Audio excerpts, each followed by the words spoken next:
All right, welcome to Newman Portal Symposium. This is day 3, and this is our 1 o'clock session with Wayne Homren on U.S. Civil War numismatics. Wayne Homren is well known as the longtime editor of the Asylum, the weekly blog that is published by Numismatic Bibliomania Society, widely subscribed to and highly influential within the hobby, especially among researchers and writers. So Wayne today will be speaking on Civil War numismatics. We will take Q&A at the end. You can enter those via the Q&A button at the bottom of your viewer. If you don't see it, just hover your mouse over the bottom and it will show up. So we'll take Q&A at the end. Video from the NNP Symposium sessions will be posted in 2 to 3 weeks on Newman Portal. We will send out an announcement to all the attendees when the video is available. So watch for that in a few weeks. All right, with that, Wayne, we will turn it over to you. Okay, thanks, Len. Hello, everybody. I welcome the chance to talk about one of my favorite topics, U.S. Civil War numismatics. It's been a specialty of mine for many years. How I got started in this, I had a grandfather who had a little box full of coins, and one thing stuck inside that box was a little 25-cent fractional currency note. And I ended up with this at one point. And I just remember being fascinated looking at this thing and just being really blown away that something with a denomination of 25 cents was an actual US piece of paper money. Totally unfamiliar with the concept. I showed it to people and friends, family, and people were saying, "What is that? Is that Confederate? What is that?" And I ended up like a good student going to the library, and I actually found a book. It was a little small Whitman black book. For those that are familiar of it, it's kind of a monograph on fractional currency written by a collector named Matt Rothert. And in there, it had a picture of my note and a description of when it was made and what it was worth and all that. So I was really glad to kind of identify that piece that everybody was so puzzled about.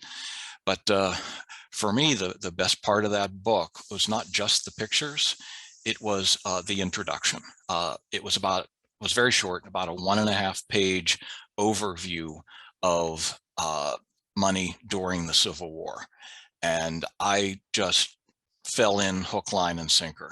It was just such a great story that it just really pulled me in, and that became the focus of my collecting and research interest for many years after that. I quickly set aside my Whitman folders, been incomplete to this day. I had a collection of foreign coins I was putting together, ended up selling a lot of that, only have a handful left, but Civil War became my focus. And this topic will be largely a show and tell. I have images of quite a number of pieces that I'll talk about: coins, tokens, paper money, US as well as Confederate. And many of these, not all, but many of them are from my own collection. So I could talk for hours and hours. I promise you I won't do that. We'll keep this short. What this will be is a very high-level overview of Civil War numismatics. And I like to say I'm not going to dive into a lot of the minutia or details here. That's really not my forte. I know plenty of people love, to rattle off the dates and the varieties and things like that. But my interest has always been much more big picture. And we're going to talk about really the large sweep of history and, where the U.S. Civil War fits in terms of U.S. numismatics. And you'll see as we go through this, it's an evolution. I will start off showing some of the coins that were in circulation prior to the Civil War.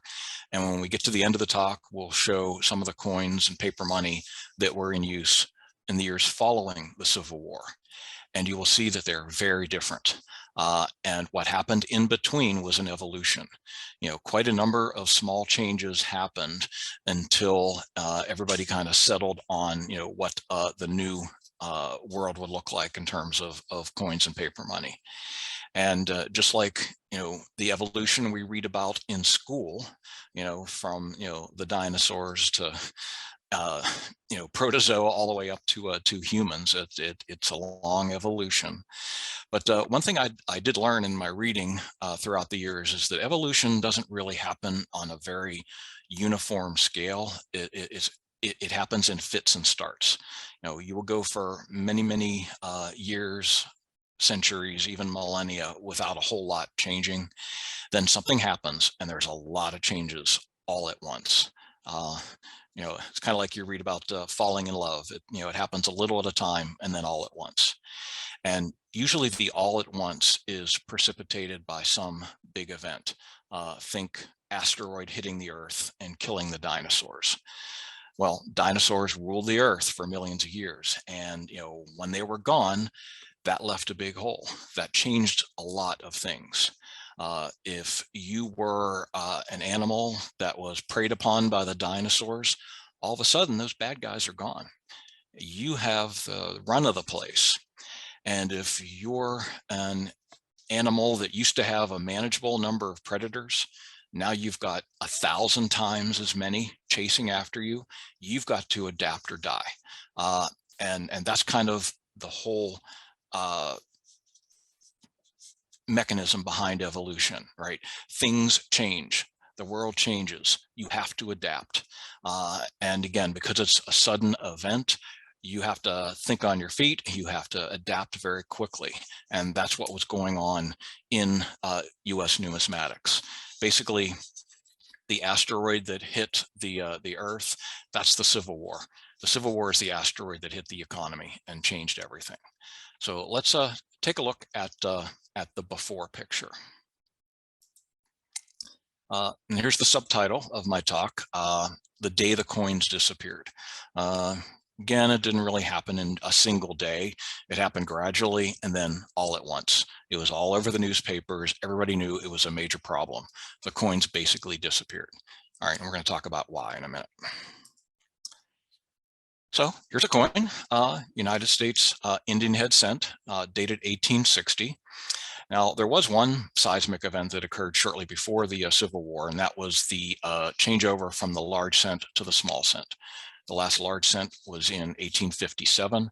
Beginning in 1858, we had the circulation of the Flying Eagle cent and then the Indian cents. But as of this date, these were copper nickel coins. They were not the copper that we're aware of, that we're used to today. They were a much lighter coin. They were called the white cents because, again, they had a composition that was mostly nickel. But that was a coin that everybody would see in circulation prior to the Civil War. Another coin you would see is the 3-cent silver piece.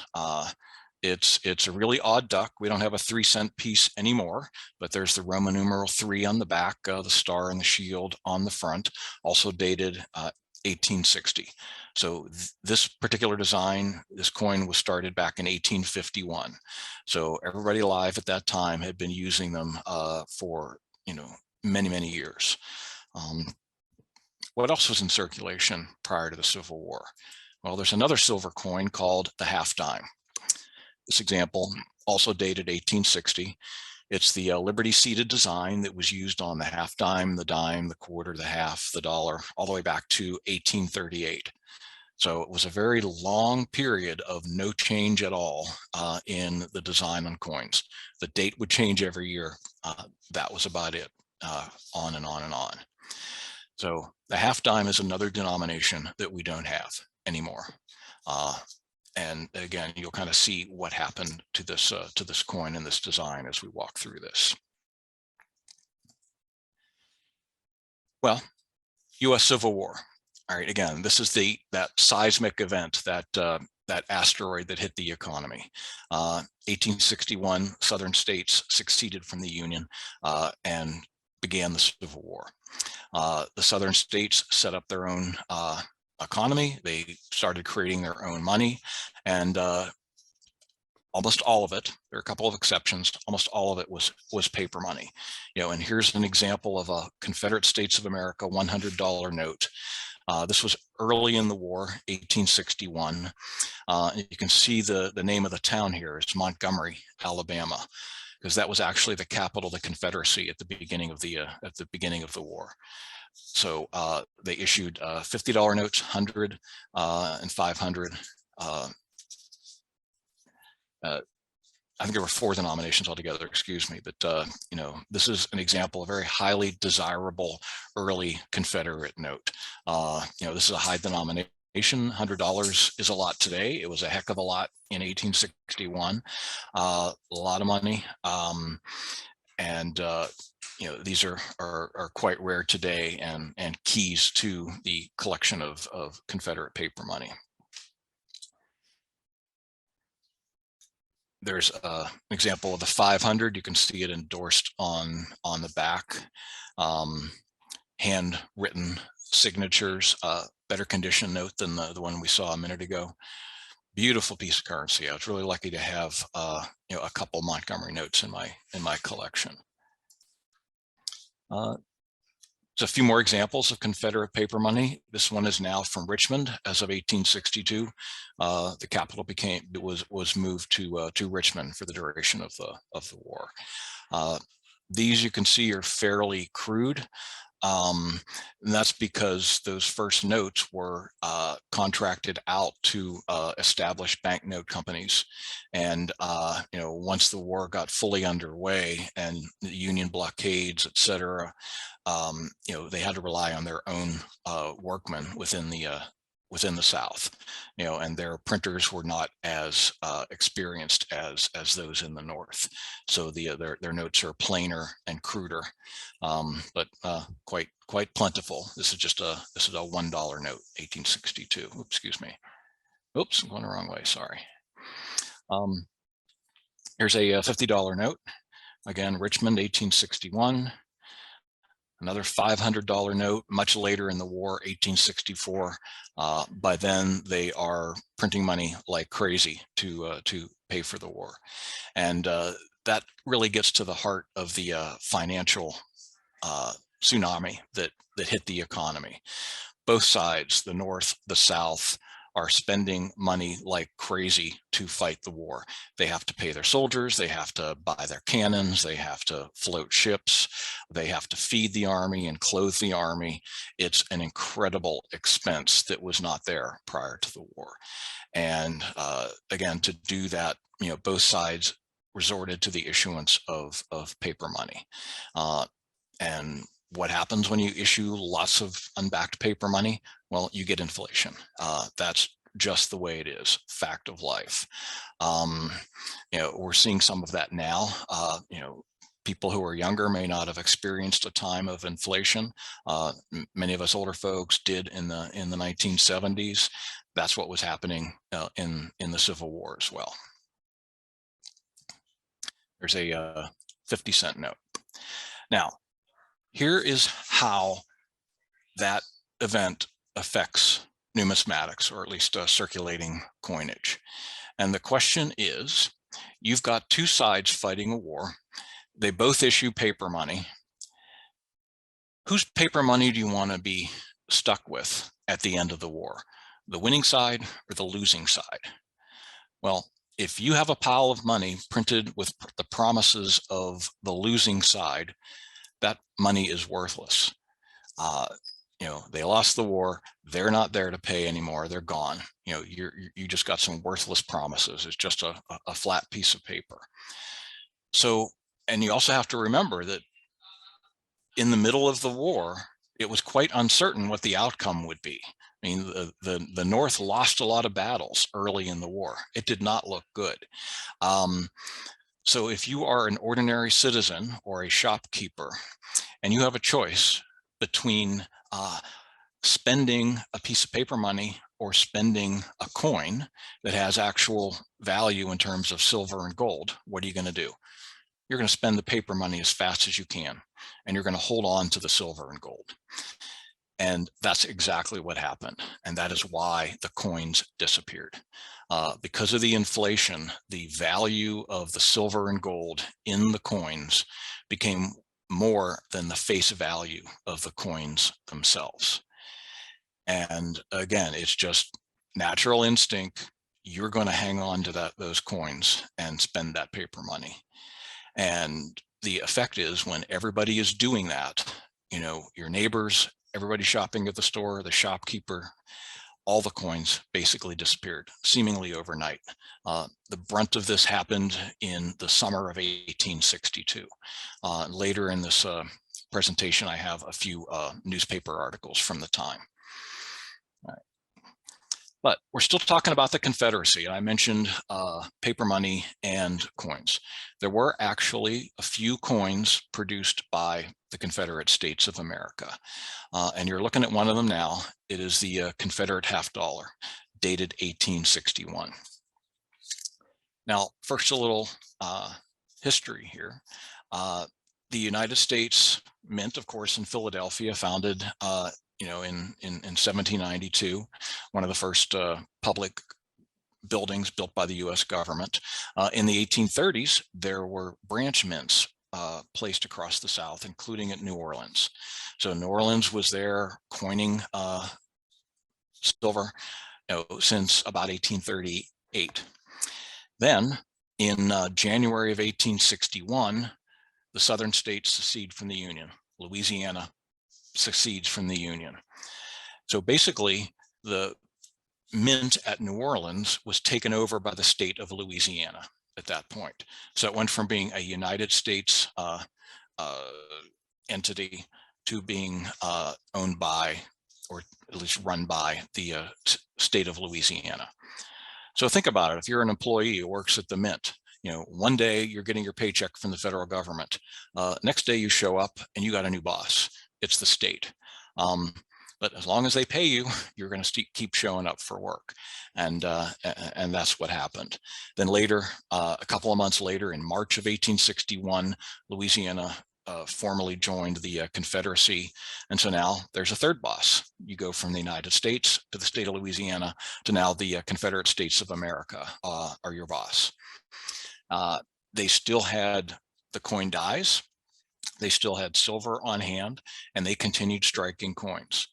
So there are many coins that look exactly like coins struck prior to the Civil War, but they were done by people working for the Confederacy at that time.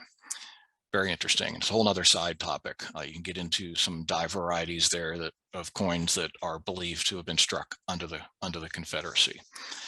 But the Confederate government wanted to have its own currency, because those coin dies, here's the obverse, the front side with the seated liberty. That's the same as everybody used throughout the entire United States. But on the back, it had United States of America. But they wanted to have their own coin. So they paid a local die sinker in New Orleans to create a second die. You only need one, because they already had a die for the front. Doesn't say anything about the Confederate or about the United States on the front. So they created this new reverse die with Confederate States of America, $50, the shield, etc. They struck 4 of them as examples. And ended up, one of them was in the hands of the treasurer of the Confederate States of America, who in turn passed it on to Jefferson Davis, the president of the Confederacy. There are a couple other dignitaries received one, and also the coiner, Dr. Taylor, received an example. Now, that was a great idea, but what happened is the southern states shortly ran out of silver. Within about a month, they just didn't have any silver left to do any coining. And they kind of kept the employees on hand through May. They were not able to come up with the silver. And they ended up shutting down the operation of the New Orleans Mint. In fact, the Mint building itself was used as a place to billet Confederate soldiers. No more coinage, but not before they struck these 4 examples. All 4 still exist today. There's one in the collection of the American Numismatics Society. Others have appeared on the market. So again, fabulous numismatic souvenir of the Civil War, and one of the only coins ever struck by the Confederate government. Fascinating. Now, I mentioned Dr. Taylor. He was the coiner at the New Orleans Mint, and he kept one of these $50 for himself. Well, he also kept the dies. And what you're looking at here is a restrike of the Confederate $50 that was done quite a number of years later. It was around, let me see, around 1879, long after the war. Dr. Taylor came out, and there were some newspaper articles about this. I mean, numismatists didn't even know that these coins existed. Again, only 4 were struck. They were still in the hands of the people who had them. They hadn't been auctioned. Nobody really knew they existed, but the word got out through these newspaper articles. Then a dealer named Ebenezer Locke Mason ended up purchasing the dies from Dr. Taylor, and he in turn sold them to another dealer, a New York dealer named J.W. Scott. And J.W. Scott used those dies to create restrikes. Now, you've got one die. Now, how are you going to strike a coin with just one die? That's kind of like the sound of one hand clapping, right? It's hard. You need both sides. But being resourceful, what he did was buy up examples of 1861 $50. They would plane off the design on the reverse and then strike them with the Confederate die. And there's a lot of telltale signs that this had been done. This is an example that was in my collection. You can look at some flattening on the obverse. That's not wear from circulation. That's because it got flattened when it was being smushed when the other side was being struck. So a number of these were struck, sold to collectors. Again, I'm never going to own a genuine Confederate $50. There are only 4 of them. They're $1 million coins at this point, 7 figures. But it was obtainable to get an example of this restrike. So I was very glad to have those. Now, Scott not only did the restrikes, he also did a token from that same die. So here on the right is that reverse side from the actual die used to strike those 4 original Confederate States of America $50. And he had another die made up for the obverse, and you can read it here. It's the original struck by order of the Confederate States of America, CSA in New Orleans, 1861. Reverse, same as the US coin. So together with the restrikes, they sold these tokens, and these are available to collectors today. And again, great souvenirs of a coin that pretty much never was. I mean, they made 4 examples. They do exist, but the Confederacy, as I said, just kind of ran out of silver and just really did not have the resources to strike their own coins as much as they wanted. So that idea kind of died on the vine, but fascinating story. There also exists a Confederate cent, also dated 1861. You can see Confederate States of America. This is another item that really didn't come to light until long after the war. It's a die sinker in Philadelphia named Robert Lovett. And the story is a little convoluted, and it's kind of beside the point for this overall presentation, so I won't go into it. But he may well have created this planning to sell his services to the Confederate government, and then probably thought better of it, once the war got underway. And it's like, yeah, I could probably be arrested as a traitor for dealing with the enemy and put them aside. But after the war was over, these came out, and he did sell the dies as well as examples of the coin. So there are a number of originals of these and others that were struck much later from the dies. Here's an example. The dies got defaced or damaged over the years, and you can see this, like if there's a rust on the die and it made a little pit in the die, there's this bubble on the surface here in the obverse. So these are restrikes of that Confederate cent struck from those leftover dies. And this was many years after. It was like in the 1960s. They were struck in different metals. There's a copper and a goldine and others as well.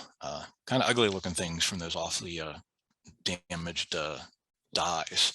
But again, really neat souvenir with a connection to the US Civil War. Okay, I mentioned some newspaper articles, and there are literally hundreds of these. I mean, there are a few that I found in some of the major New York papers. Today, it's so much easier to search newspaper archives, and I guarantee you will find, quite a number of examples of these every city across the United States. Like I said, it happened gradually as people started realizing that the value of the metal in their coins was worth more than the face value. They started setting them aside. And as the difference in price got bigger and bigger, almost overnight, the rest of the coins just disappeared. And here's an article from the New York Herald in July 1862. And it's funny. This is just how people work, right? It's complaining about greed. Oh, all these other people, they're greedy, and it's their fault that all this is disappearing. At that time, gold was at a 17% premium. So if you had a $10 gold piece, it was worth 17% more than that $10 face value. So why sell it? I mean, why spend it when you could sell it to somebody else who would melt it down and get that premium? That's just cold logic of finance. That's the way the world is. But it's funny how people would just rail and complain that, oh, these other nasty, mean people are being greedy, and that's why we don't have the coins anymore. And here's another example, much harder to read. This was taken from a microfilmed version, the scarcity of change. So you can see the small change panic is what they called it, or the specie panic. So those are great keywords to use if you're searching newspaper databases. Merchants begin to grumble, grocers look glum. Each one is wondering where the silver has gone. And again, it goes on. There's many examples of this, but this is when the general public began to realize, oh, we've got a real problem. So what do? You still need to go to the store and do your shopping. You need to buy, flour and eggs or meat, whatever it is you need to buy to bring to your family. You need clothes and other supplies and tools. So if you go to the store and you have a bunch of paper money, what's that merchant going to do when you ask for your change? He doesn't want to give you coins any more than you want to give him coins. Everybody wants to keep those coins. So what do? Well, you invent something new. And here's one of the examples that they thought of. US postage stamps. Here's a 1 cent and a 5 cent postage stamp. Now, these have a face value, right? And they can actually still be used. You can slap it on a stamp, or excuse me, slap it on an envelope and use it for postage. So even though there's no silver or gold there, it does have a value that's recognized by everyone. And so people began using postage stamps as a substitute for change. Now, remember, this was in the summer of 1862. Can you imagine being in New York City in August? Your hands are sticky, everybody's sweating, and you're passing around little postage stamps with glue on the back. It's not going to take long until you have a big gluey mess in your pocket. So people invented something new. Again, this is evolution right before your eyes. You're evolving a new solution for the small change problem. First, you switched to stamps. Well, that didn't quite work. Well, now you've got a postage stamp envelope. So these are printed envelopes.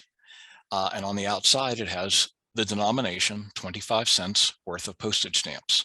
So you could put 2 10s and a 5 in there. You could put in 5 5s, but the idea was that the postage inside that envelope would add up to the total on the front, and then you would spend this envelope in place of a 25-cent coin.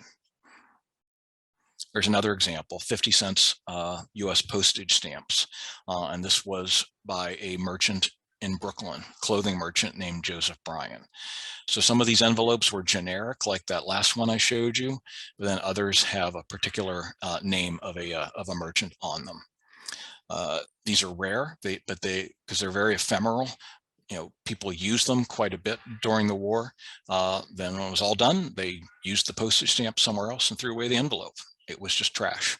But some of them do exist. There were a handful of collectors that set them aside, and we do have a small number of these available today. Now, another problem, let me just go back to one of these envelopes. What happened a lot was, especially in New York City, you've got the transportation, these horse-drawn buses basically could take you uptown, downtown, wherever you needed to go. And when you hop on, you have to pay the conductor. Well, people would pay the conductor with these postage envelopes, but the conductor doesn't want to slow things down by opening it and checking every individual stamp. So they started a shortcut. And what they would do is hold them up to the light and just count the number of stamps that they would see through there. And if the count seemed right, they say, okay, fine, hop on. Well, this lets some people have the idea of, well, you know what I could do is I could cut paper or cardboard to the size of a postage stamp, stick it in that envelope, and when he holds it up to the light, it'll be the right number, and I can get away with a free ride and not pay. So another problem, right? Here's the evolution again at work. You tried one solution that didn't work, tried another solution in these envelopes, that has a problem too. So what next? What next do you try? And this moves into encased postage stamps. What we're looking here is a kind of a prototype, but there was a gentleman in Boston that we'll talk about in a minute who actually patented an idea for a little case that would protect your postage stamps when they were being used in change. It was about the size of a quarter. It was 2 sides of metal. You'd place the stamp inside and a bit of clear mica next to it. That's where this little window comes in. That's actually covered with a substance that's see-through called mica. Then you put the top on, just like outer piece, and you crimp it together in a button making machine. And you have something about the size of a quarter, and you can look straight through and see the denomination. This is a 5-cent stamp, so that would pass in change at 5 cents. Now, there's a problem if you're the maker of these things, because you have to buy the stamps from the post office, and they cost you the full face value, 5 cents. Now, on top of that, you got to go all the trouble of creating this encasement. How are you going to make your money? You're not even breaking even. You're losing money on each one. So how's that going to work? So evolution. He had an idea, and he sold advertising on the back of these encased postage stamps. So here's an example of one, a 5-center with a Jefferson stamp, and on the back is an ad for Ayer's pills, which is basically a patent medicine, sold by a big firm out of Lowell, Massachusetts, I believe. Here's the date of the patent. They put it right on there. Patented August 12th, 1862. J. Gault, G-A-U-L-T. While I was doing some research, working with a gentleman named Fred Reed, who put together a great book on encased postage stamps, I would go to the New York Public Library and elsewhere, doing some basic research and sending it to Fred for the book. Along the way, I was able to, go to an archive and actually hold the original patent drawing for encased postage stamps. And that was a real thrill in my numismatic career. So this was what I ended up specializing in most as far as my Civil War collection, were these encased postage stamps. There are different denominations. There's actually a 3-cent a 5, a 12 cent, excuse me, a 5, a 10, a 12 cent, 30 cent, 24, 90. So there's like several different denominations. And then there are about 21 different merchants, or 24 in all. Ayers had 3 different designs. So you have, 24 different possible designs times the number of possible different denominations. And it's quite a challenge to collect them all. Some denominations didn't exist for certain merchants, but they're all very rare. And just like with those postage stamp envelopes, after the war, there was no more need for them. You could break this out and put that stamp on a letter and mail it. And that's what happened to a lot of these. I mean, they were just destroyed as people took the stamp back out and thrown away. So they're hard to find today. It's a real challenge building this collection, but I had a lot of fun doing it. So again, here's a close-up of that patent date. Here's one that he made without an advertisement on the back. He was basically advertising his own services, so he could make these up and take them to potential clients, merchants that he might sell on the idea. So here's a 10-cent one, Dugan the Hatter on Nassau Street in New York. I haven't been there, but that address, maybe that building's still there, who knows. Great little design, excuse me. Here's another one, another patent medicine maker, Drake's Plantation Bitters. And this is what his product looked like, or at least what it was sold in. That's a Drake's Plantation Bitters bottle. And I came across one of those and added it to my collection over the years. And he used this slogan quite a bit, ST1860X. And it's kind of a mystery. It's meant to be. It would cause people to ask, what the heck does ST1860X mean? Some people speculated it means that he started in business in 1860 and he had $10. X is Roman numeral for 10. But he never confirmed or denied that, kept it to himself. And it was just one of these mystery advertising slogans that many, many people used. So that's one of the more common examples, along with Ayers. But some of the merchants are quite rare. This one from my collection, a Cincinnati merchant, Ellis McElpin, wholesale dry goods. And there's their address as well. Much more scarce. They did not make as many of these originally, and they're very hard to find today. Here's one for French cognac bitters, remedy for diseases of the liver and digestive organs. So the merchant here is a man named S. Steinfeld, also on Nassau Street in New York. There's yet another patent medicine, Burnett's Cocoine Calistin. This one is silvered. They would do this in a lot of these. They'd kind of splash some silver on the back to make it look a little bit more like a coin with a silver color. Again, a 5-cent denomination, pretty common. And here's one from Chicago. It was a brewery, Sam's Ale. So this is a very scarce one, a very scarce merchant. This was probably the rarest and most valuable piece that I had in my collection. You can see some traces of the silvering remain, but as it went in circulation from hand to hand, the silvering gradually wore off. All right, pardon me just a sec.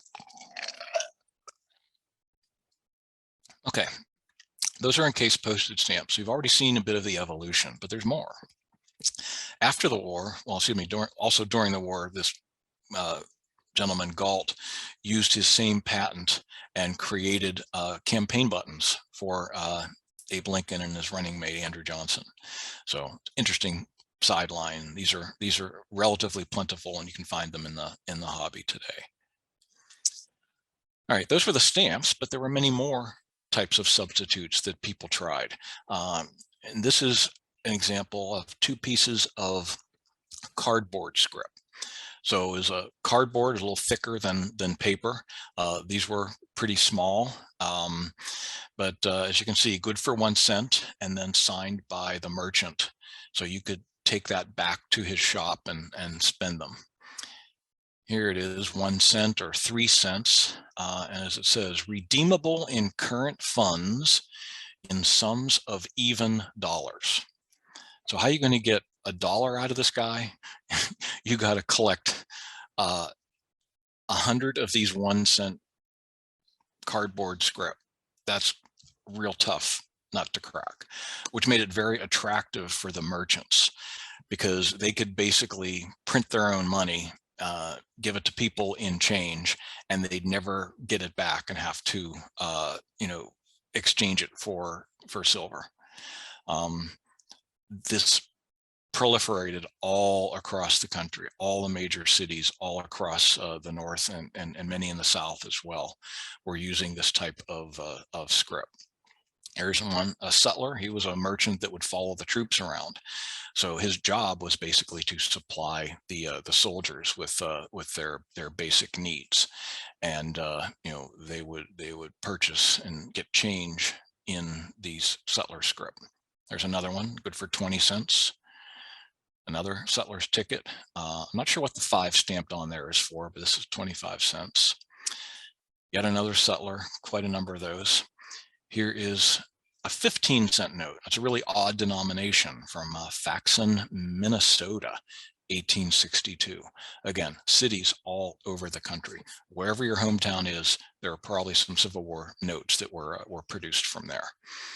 And again, it says, I will pay to the bearer on demand 15 cents in currency when presented in sums of $1.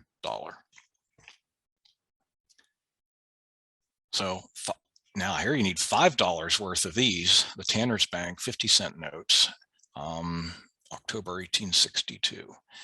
There's some, this is the example I was looking for. This happened in the South as well.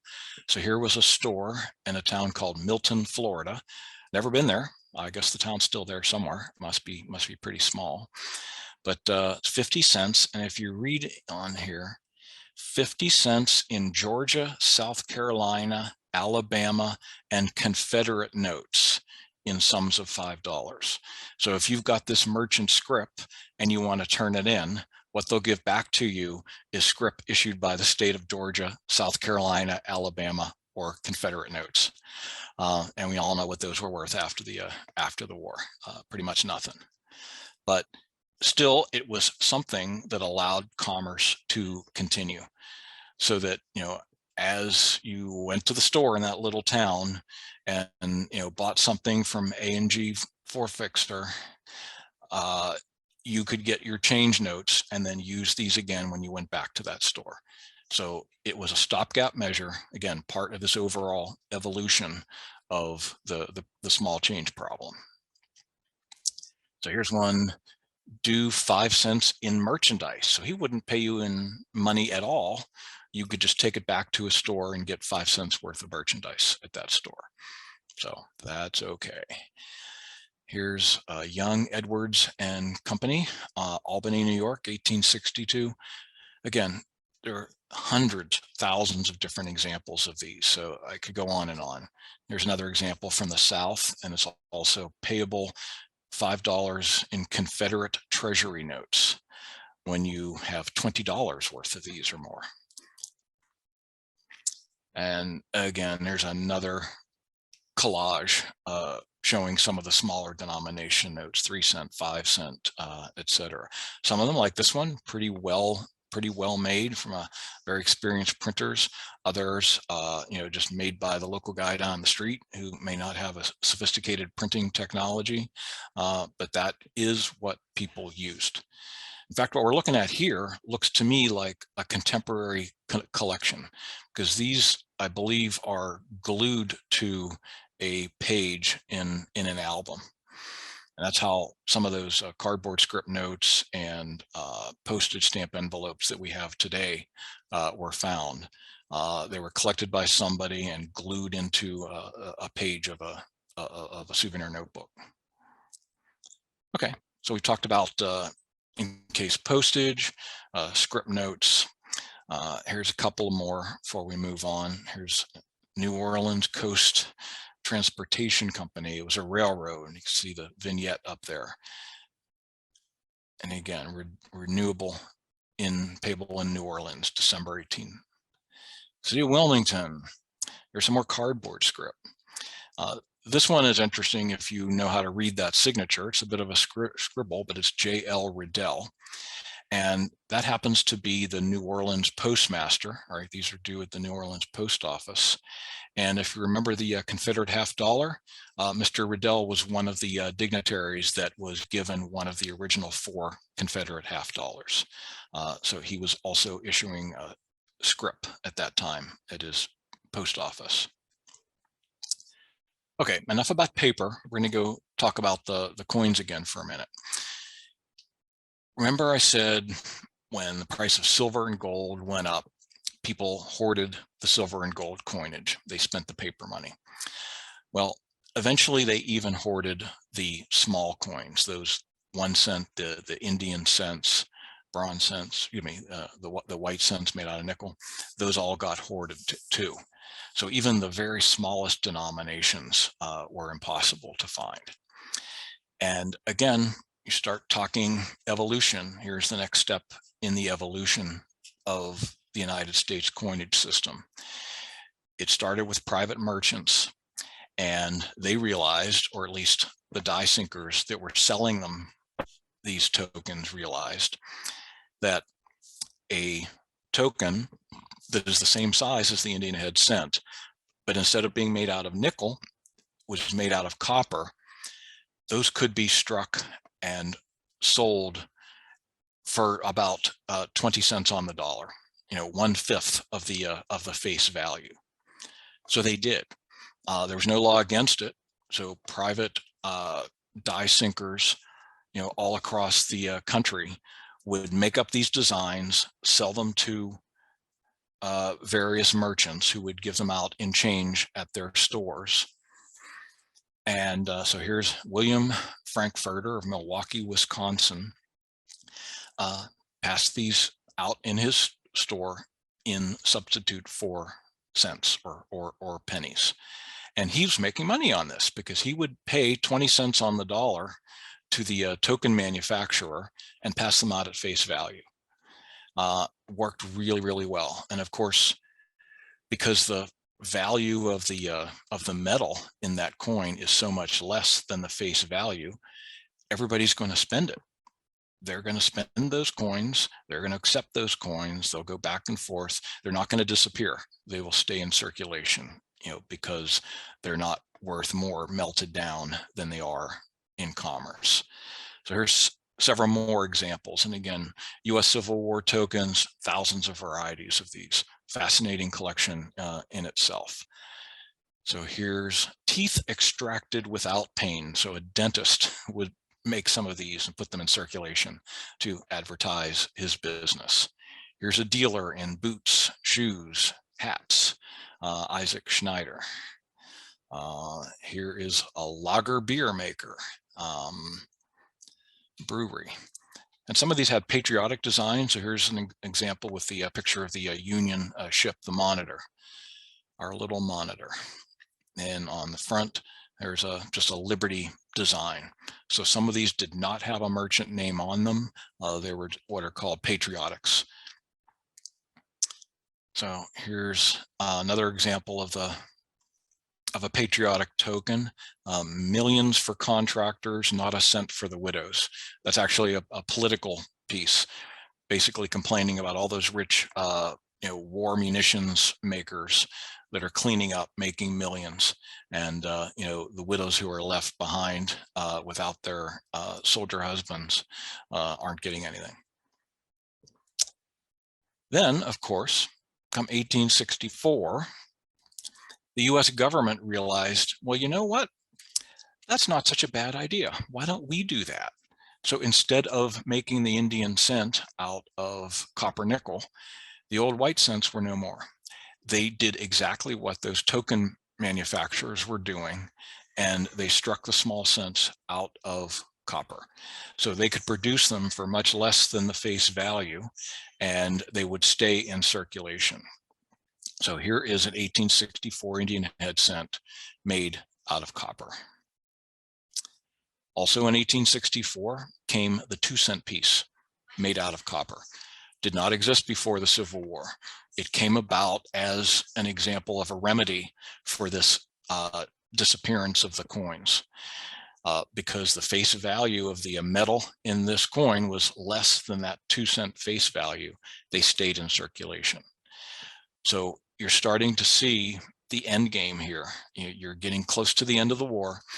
The government has learned a lot of lessons from all of those experiments, all of that evolution that took place as a result of that asteroid that hit the Civil War. Totally disrupted everything. We tried all kinds of different things. It's just like, when the internet was invented, and every business, every person, everywhere is setting up their website and trying different things to make money. And most of those thousands of companies disappeared, but a handful of good things came from it, because you have to experiment. You keep trying and trying and trying until you find something that works. And creating coins out of a different metal that was worth a lot less than the face value, that was the final solution. That's what stuck and remained after the Civil War. So there was the 1-cent piece in copper, the 2-cent piece also in copper. Remember that 3-cent silver piece? No more silver. That's gone. Beginning in 1865, here is the 3-cent piece with that same Roman numeral 3 on the back, only it's made out of nickel. And that coin didn't disappear because it's less than 3 cents worth of metal in that coin. So you put it in circulation, it stays in circulation. It passes from hand to hand, and nobody sticks it in their dresser drawer or melts it down. Remember the half dime made out of silver? After the Civil War, no more half dimes, gone. Instead, you're producing a coin made out of nickel, but it's a larger denomination.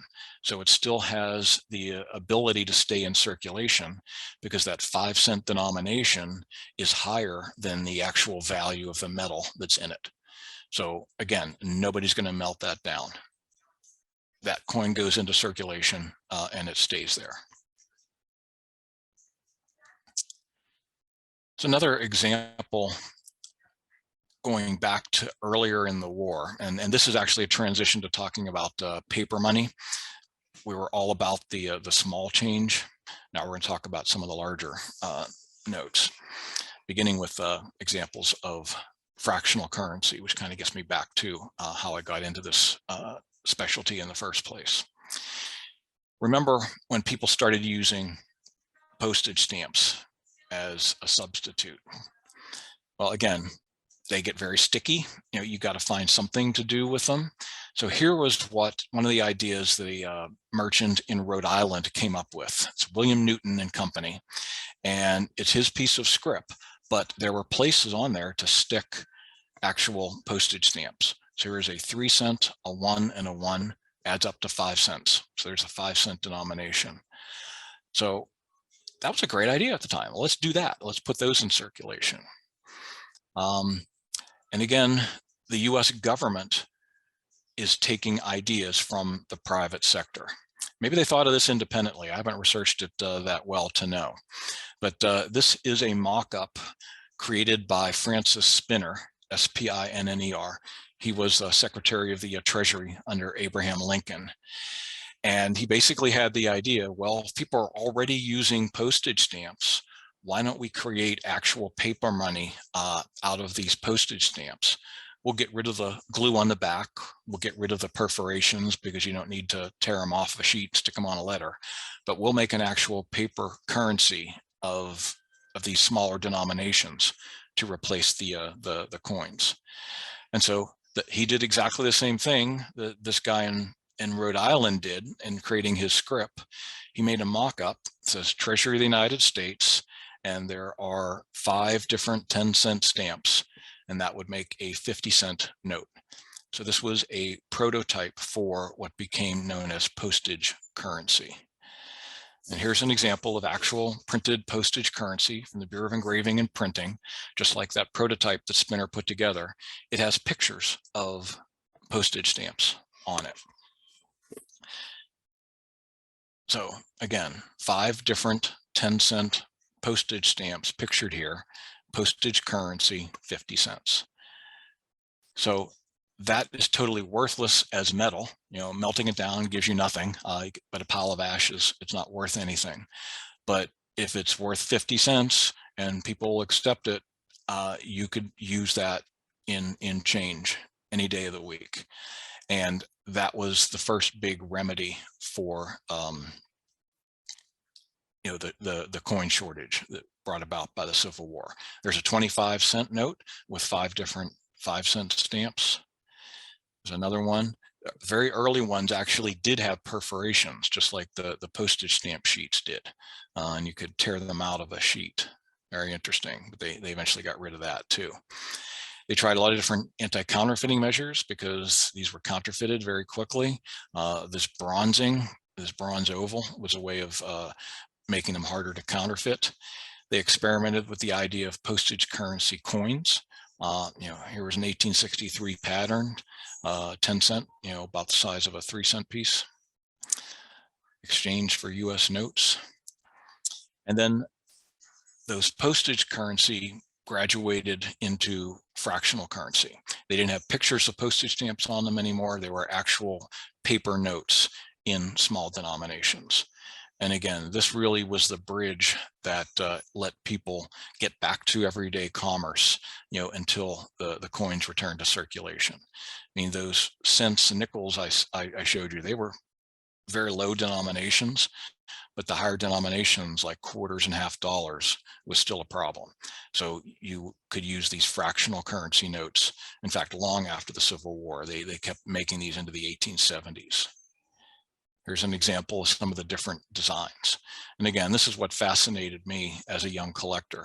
No idea whatsoever that the US printed paper money in denominations of 10 cents or 3 cents or 15 cents. Crazy, but it's for real. And this is an example very similar to the note that I got from my grandfather. Somebody had set it aside years and years ago, and I ended up with it. One thing that the Treasury Department did to help people distinguish their notes from potential counterfeits is they created these fractional currency shields. It's a framed item that you could, as a bank or a merchant, you could purchase from the Treasury Department, and you can hang it on the wall in your bank or your office or your store.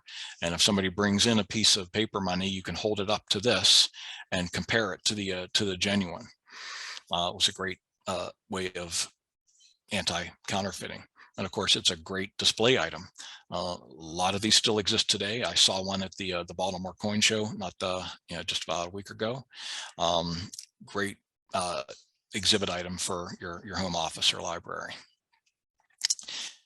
And again, getting into the paper money, we started with the small denominations, but the United States, prior to the Civil War, did not produce its own paper money. That was left to the individual banks. But with the Civil War, the treasurer, Salmon Chase, came up with the idea of the United States notes, the greenbacks, the legal tender notes. And this was the North's version of Confederate paper money. They started printing these as a way to pay for the war. And there's a $1 note, and there's why we call it a greenback even today.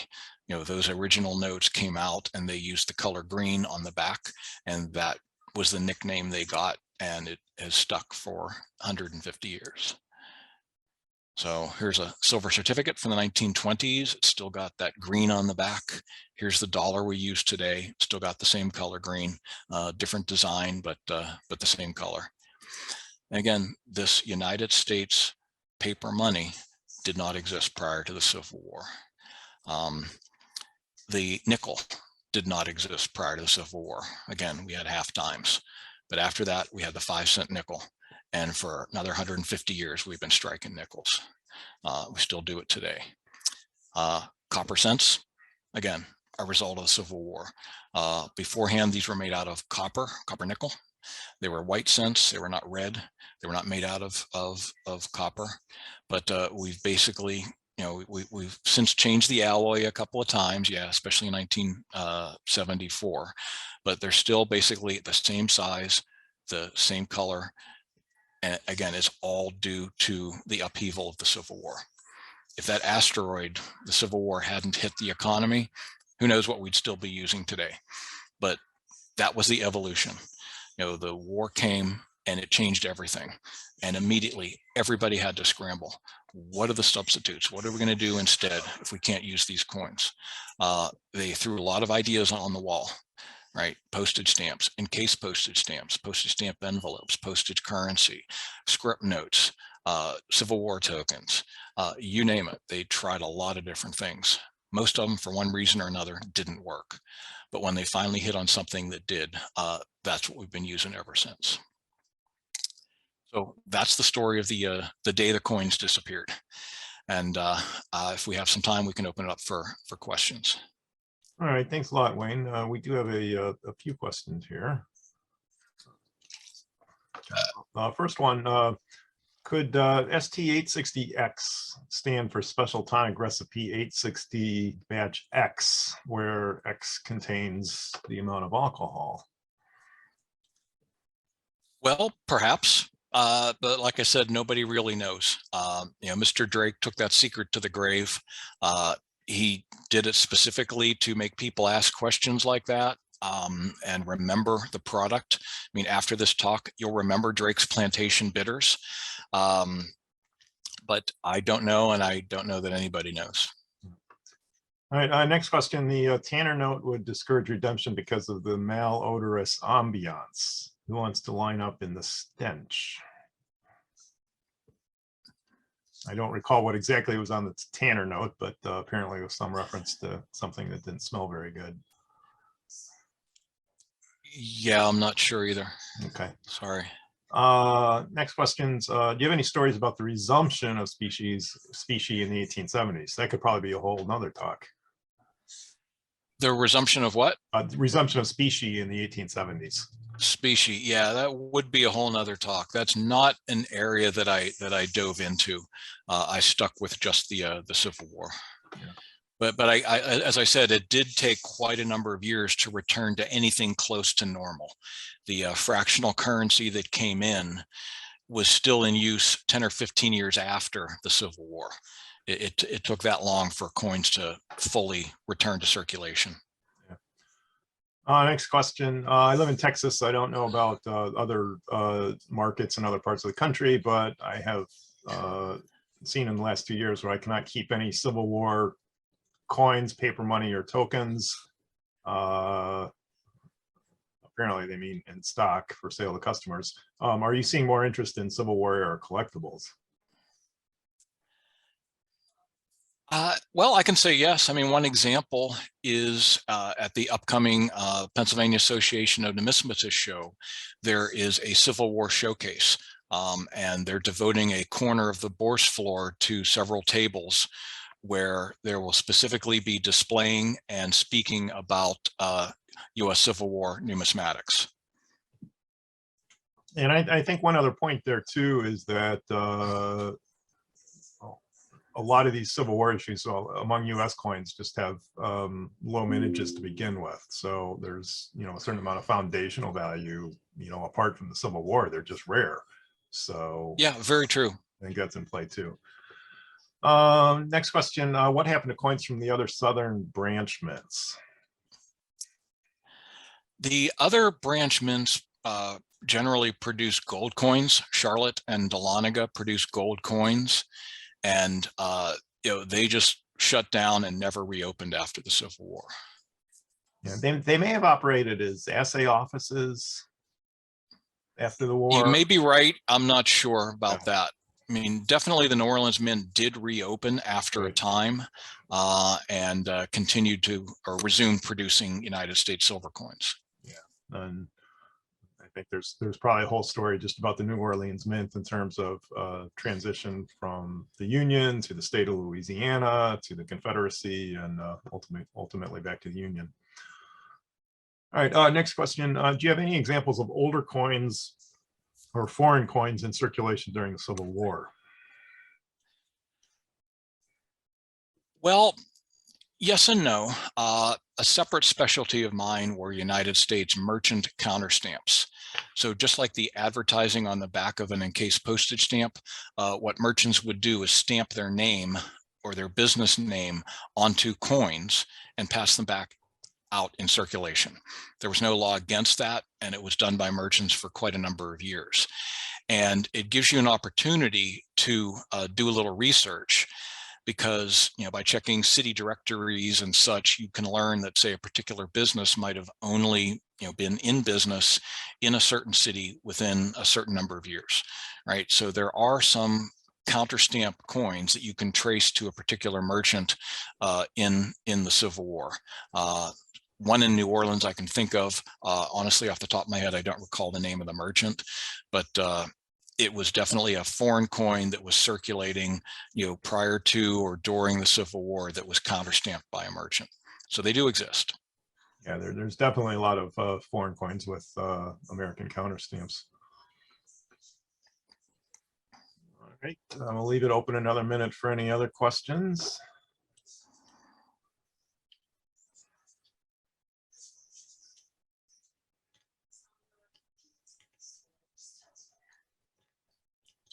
All right, looks like no other questions coming in, so we'll wrap it up there. Wayne, thank you very much for presenting today, and videos from all of the Newman Portal Symposium sessions will be available in 2 to 3 weeks. Registrants for this event will receive a notification with the links to the videos, so watch out for that in a couple of weeks. All right, thanks a lot, Wayne. Thanks, everyone. All right, bye.